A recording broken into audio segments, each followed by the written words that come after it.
Saudara-saudariku yang terkasih, hari ini Senin 12 September 2022. Saya Romo Siga dari Paroki Santo Stefanus, Surabaya.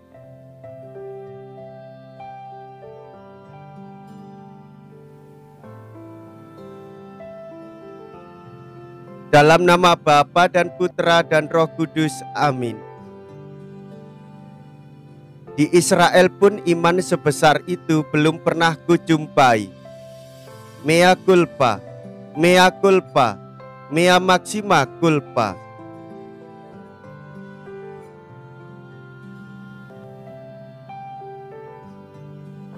Marilah kita berdoa.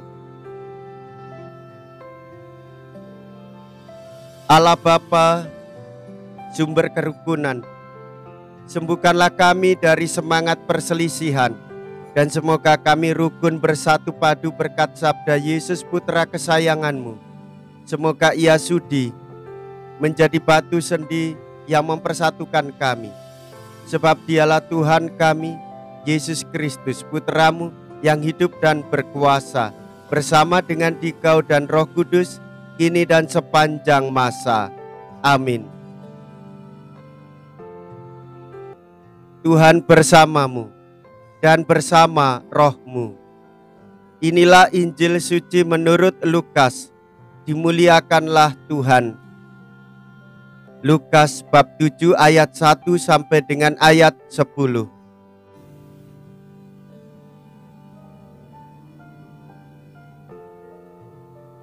Pada suatu ketika setelah mengakhiri pengajarannya kepada orang banyak, masuklah Yesus ke Kapernaum.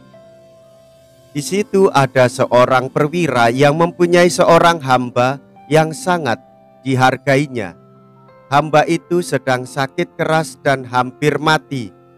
Ketika perwira itu mendengar tentang Yesus, ia menyuruh beberapa orang tua-tua Yahudi kepadanya untuk meminta supaya ia datang dan menyembuhkan hambanya.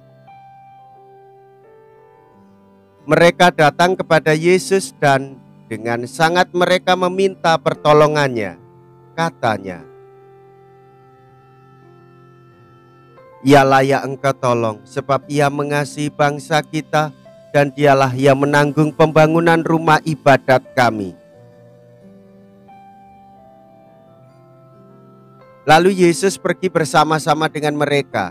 Ketika Ia tidak jauh lagi dari rumah perwira itu menyuruh sahabat-sahabatnya untuk mengatakan kepadanya, "Tuan, janganlah bersusah-susah, sebab aku tidak layak menerima Tuan di dalam rumahku.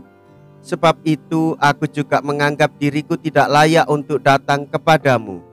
Tetapi katakan saja sepatah kata, maka hambaku itu akan sembuh. Sebab aku sendiri seorang bawahan, dan di bawahku ada pula prajurit. Jika aku berkata kepada salah seorang prajurit itu, 'Pergi,' maka ia pergi. Dan kepada seorang lagi, 'Datang,' maka ia datang. Atau kepada hambaku, 'Kerjakanlah ini,' maka ia mengerjakannya." Setelah Yesus mendengar perkataan itu, Ia heran akan dia, dan sambil berpaling kepada orang banyak yang mengikuti dia, Ia berkata, "Aku berkata kepadamu, iman sebesar ini tidak pernah aku jumpai, sekalipun di antara orang Israel." Demikianlah sabda Tuhan. Terpujilah Kristus. Saudara-saudariku yang terkasih, kata perwira itu, "Hanya sepatah kata saja, maka hambaku akan sembuh." Perwira itu meminta Yesus untuk mengatakan sepatah kata saja, maka perwira itu akan sembuh. Sebab orang yang bukan Yahudi tak mungkin mau masuk ke dalam rumah orang yang bukan Yahudi. Perselisihan di antara orang Yahudi dan bukan Yahudi memang sedang terjadi. Saudara-saudari, pengalaman Paulus menunjuk kepincangan itu. Orang-orang yang berhimpun di sekitar Kristus tak dapat diharapkan semua sempurna, namun perselisihan mengacaukan segalanya.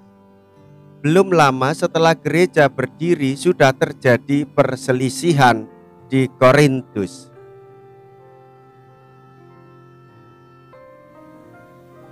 Bapak, Ibu, saudara-saudariku yang terkasih, pengalaman-pengalaman itu juga sering kali kita alami. Perselisihan terjadi dan mengacaukan kehidupan keselamatan yang ditawarkan oleh Tuhan Yesus bagi semua orang. Perselisihan membuat orang sulit untuk mengalami kehadiran Tuhan. Kita belajar dari pengalaman bagaimana Tuhan Yesus mendidik kita.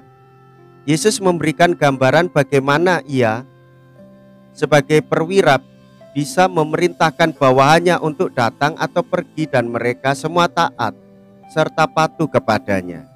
Menyadari bahwa orang Yahudi yang saleh tidak akan memasuki rumah orang yang bukan Yahudi, maka perwira itu menghindari situasi seperti itu dengan menyuruh utusan yang ia sebut sebagai sahabat-sahabatnya, dengan maksud supaya Yesus menunjukkan kuasanya dari jauh.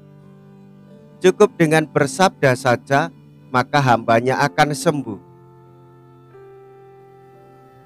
Dan Tuhan Yesus menegaskan, iman sebesar itu belum pernah Ia jumpai.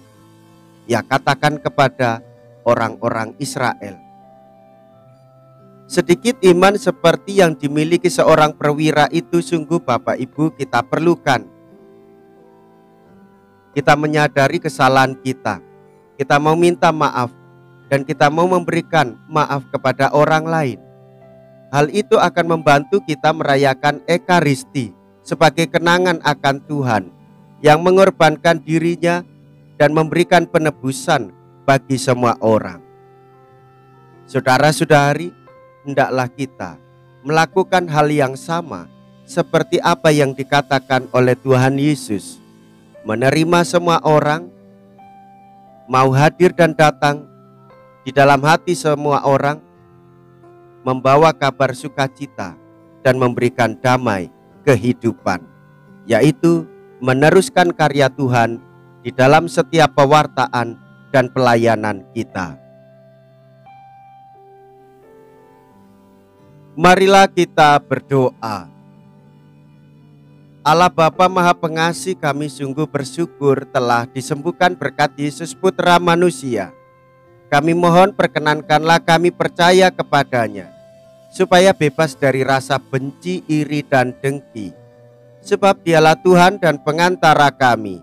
Amin. Tuhan beserta kita, sekarang dan selama-lamanya.